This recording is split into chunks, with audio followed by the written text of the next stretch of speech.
Alright, joining me now is a Bellator MMA featherweight contender who takes on Georgi Karakhanyan at Bellator 160 on August 26th. Please welcome Bubba Jenkins to the show for the very first time. Bubba, how's it going? What's up, my man? Thank you for having me. I appreciate it. It's always a pleasure to do something and reach out and get, mentioned for something. And yes, it's future Bellator 145-pound champion. You forgot to mention that. And you forgot to mention Bubba Jenkins, the superstar. So yes, but I am here nonetheless. What's going on with you? I will remember that for next time. Don't worry. All right. First things first, this is a rematch. You of course fought him and lost to him, Georgi Karakhanyan, a couple years back. Was this a rematch you've been eyeing for quite some time, or did it come out of the blue rather? It's been a rematch that I've wanted for quite some time, but the matchup being that I'm coming off of 3 wins and him 2 losses is a little bit out of the blue, but I've always wanted to revenge that loss, Being the champion that I am, I've always wanted to make sure that anyone that ever got the best of me, anyone that ever got, a win against me or anything, I've always wanted to revenge it. So, it's no secret that I want to get Georgie back for what he, how he left me in the cage, and that's a big part of my drive and a big part of wanting to continue forward. That's why, it's a little bit of a risk to take a fight with the guy on the losing streak when I'm on the winning streak, but I'm going to take it because it is something that I want. Yeah, that's something I was actually going to ask you about next. Just the fact that he is on a 2-fight winning streak, you are on a 3-fight, or no, he's on the losing streak, you're on the winning streak. It's kind of an odd matchup, but you're all right with it. It sounds like, because you're still wanting to avenge that loss. Right. I didn't pick this fight. I wasn't like, oh, Bellator, give me Georgi Karakhanyan. I told Bellator, give me the next fight that gets me closer to the title.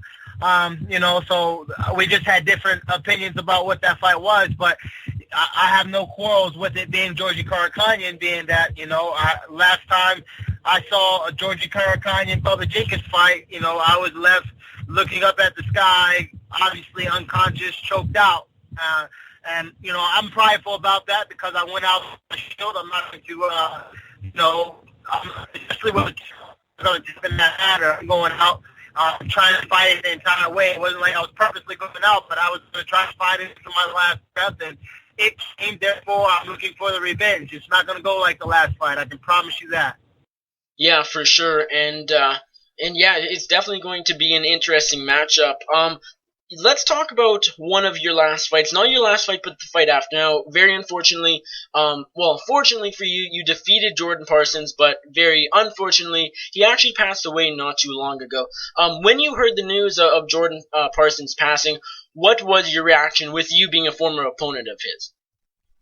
I was very, very sad. It's funny you mentioned that. I was extremely sad because I had followed watching him, and after I had fought him, and after leading up to our very intense selling of the fight, me getting the win, I was very happy for the future of his career, knowing that he was such a tough opponent, and knowing that he was on his way to stardom, and bumping up to 155, where I think he would have gave a lot of people problems because I think he was naturally a bigger 45-pounder than he wanted to let on. It's crazy. Like, the reason why I said it's funny you said that, because the night that we're fighting, actually August 26th, is his 26th birthday. So it's going to be ringing in my head. It's going to be, ringing in some of the people who know me and know him head, because that's something that, it definitely was a devastating loss. And me being his last opponent made me feel some kind of way about it, only because we were in the same cage at the same moment.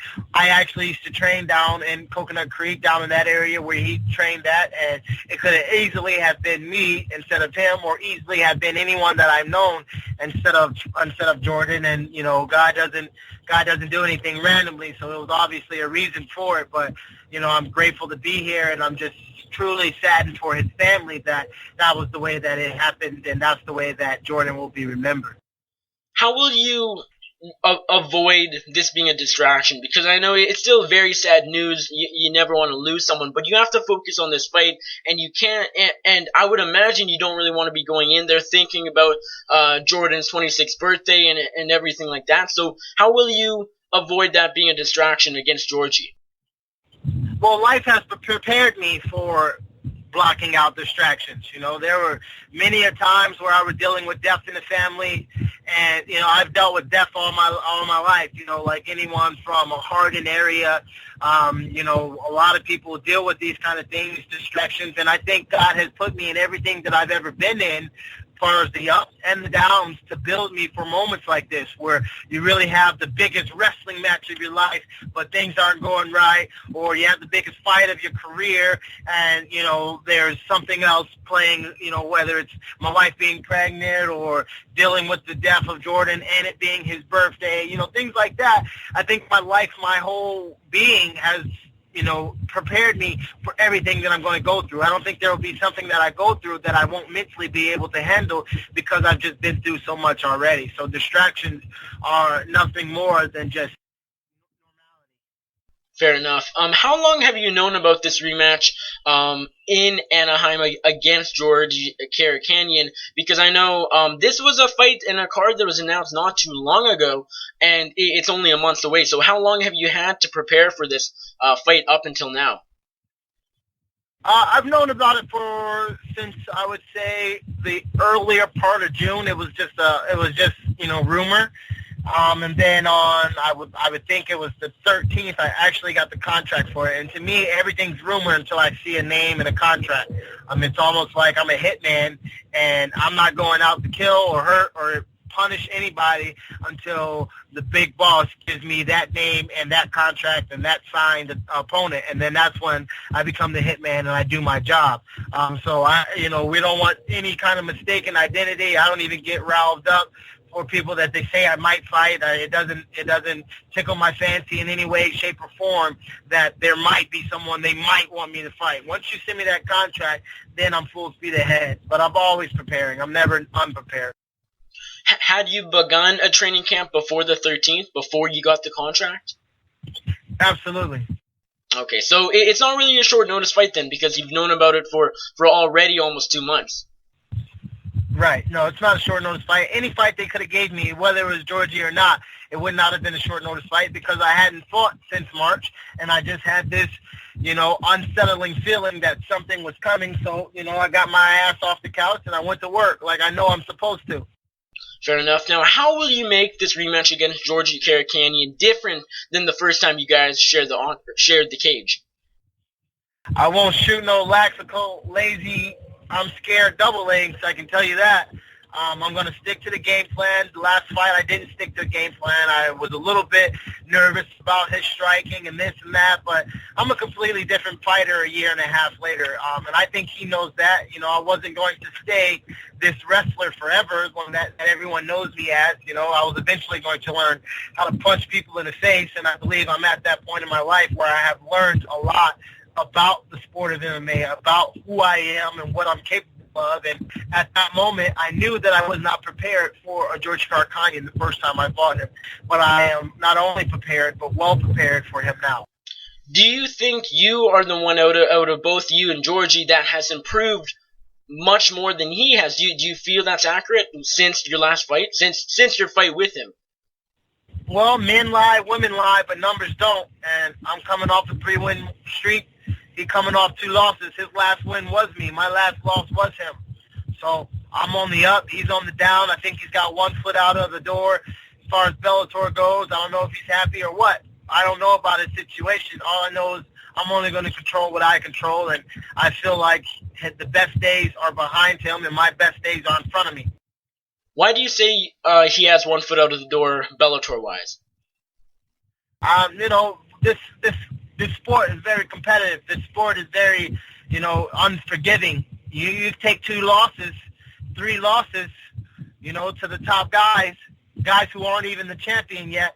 They kind of look at your future before you do and say, well, he's not going to make it, or well, he's not going to do this and do that. So we never know what Bellator could be thinking about his future, especially giving him a tough opponent like myself, expecting, hopefully a different outcome. So it will give him 3 losses. I'm already predicting me to beat him, so it would give him 3 losses, which would give him, an analyzation of his fight career. He's been fighting for a long time. He hasn't sniffed the belt in Bellator just yet, and it's only going to get longer, especially if I put him at the end of the line again. Now, the momentum is absolutely on your side going into this matchup. With a win, where do you see yourself in the title picture? Of course, Daniel Weichel just kind of solidified the #1 contender fight. He'll likely be fighting the champion Daniel Strauss next. But as far as where you are in the division with the win, where do you think that is? I think I'm right there with all of those guys. I saw Weichel fight Sanchez not too long ago. I've been calling the Sanchez fight. I've been wanting the Sanchez fight for a while now. I didn't get it. I actually was expecting that fight before this fight. But I can't complain about anything Bellator does or anyone they put in front of me. You put something on my plate, I'm going to eat it. And that's what I do. That's what I'm known for. I never decline to fight. I won't start declining fights now. The next person they give me is the next person I'll fight. I'm completely and truly focused on this fight, so I really haven't thought about what I want to do next or what's going to happen next. I really am knowing that Georgi Karakhanyan is a dangerous and formidable opponent, especially coming off of 2 losses and have already choked me unconscious. But that is something that I will not let slide. I will not let slip. I will not let distract me from my ultimate goal of being a champion. Awesome. Now, moving away from the fight against Georgi Karakhanyan, for any of my audience that is unfamiliar with TipAFighter, explain its purpose and how it actually all came together. Well, I went to Dubai and I started talking to some people out there about, some business that I wanted to accomplish and things that I had in mind as far as a goal. And, a couple years later, it comes together as basically it's an organization that I started to help fighters make that extra dime, to help fighters make an extra penny in a sense of like you tip the taxi driver on your way to the fight. You get to the bar or you get to the fight or you get to your Buffalo Wild Wings, your what's that place called?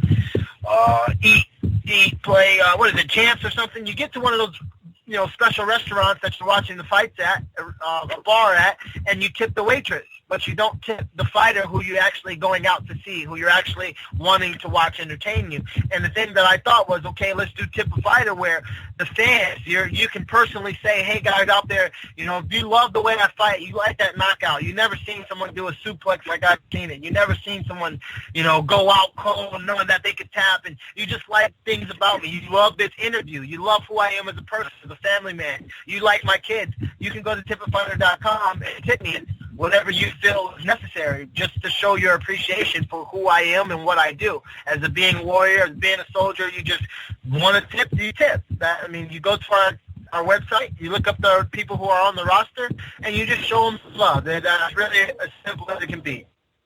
Love. If you appreciate them, you love them. Now, you're clearly very adamant in increasing fighter pay, which has been a big issue among all the MMA organizations, whether that's UFC, Bellator, Titan, WSO. Fighters need to be paid more, and I give props to you for trying to do everything you can.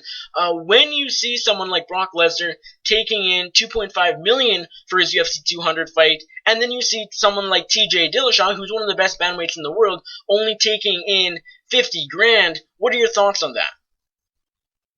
Yeah, man. I don't count other men's spending as far as looking at other people's contracts and stuff like that. But it's a hard business, and a lot of the important people out of that are made.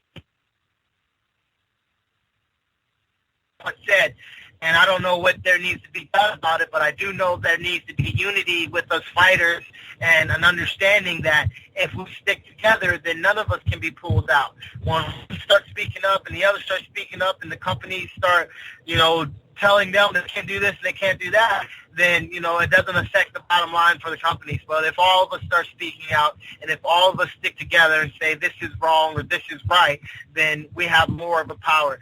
You can poke somebody all day, every day with one finger, and it's going to take some time before that poking actually starts hurting. Once you start putting your fingers all together and you start poking people, it becomes a punch, and therefore it hurts and does damage much, much more sooner. So the moment we come together instead of being one finger and become a hand, the better our blow and our damage will be. Awesome. Now, how many more fights do you have left on your current Bellator contract? Right now, I believe I have 2 more fights until it's game time or until it's negotiation time or whatever we're going to do. But right now, as of today, I have 2 fights. Interesting. Now, you've been with Bellator for nearly 3 years. I gotta imagine you're pretty happy with them, or after those 2 fights, will you be looking to explore free agents and possibly jump ship to another organization? Well, you don't bite the hand that feeds you. That's not a smart thing to do. My dog has never bitten me. Me being an organization that Bellator is and has brought me in and has definitely started my career, really, I wouldn't, say or do anything that would harm them in any way, shape, or form. So, right now I'm happy at home. I get my bread buttered there, and, I'm happy with Bellator. Good to hear. Now, last question for you, Bubba. How do you defeat Georgi Karakhanyan in the rematch next month? I stay calm, I stay cool, I stay collected. I become Bubba, the bad man that I am, and, I just stick to the techniques, and I trust in God, really. I trust in God, I trust in God, I trust in God, and that's all I can do. Everything else is not in my hands. Awesome. Now, Bubba, appreciate you taking the time today. Before I let you go, just let my listeners know where they can find you on social media, where they can find TipAFighter on social media. If you have any thank yous or shoutouts, now's your time. Thank you, man. I appreciate the opportunity to do this, and appreciate you for having me on. You can find me at Bubba Jenkins MMA on my Twitter, and Instagram, it's Bubba_Jenkins. You just search me, man. I'm not hard to find, so you just search me out. I'll respond. I'll talk to the fans. I'll talk to whoever hits me up. I'm petty, too, so you want to start a Bubba J argument, let's do it. I don't care nothing about that. But as far as, I'm with Cage Fighter, with my sponsor, my athletic wear. They're coming out with a Bubba J line that's going to be super awesome, super dope, so I'm excited about that. And I'm with TipAFighter, at TipAFighter. You can go there. You can go to TipAFighter.com and look at our roster, maybe even tweet at some of the people that you would like to see up there. I'm also with Fight Supplements. They're energizing me and fueling me for this fight right now. Decipher Management. Decipher is behind me the whole way with everything that I'm doing in this sport and outside of it. And then I just give all honor to God, and I'm truly, truly blessed, man. I appreciate your time.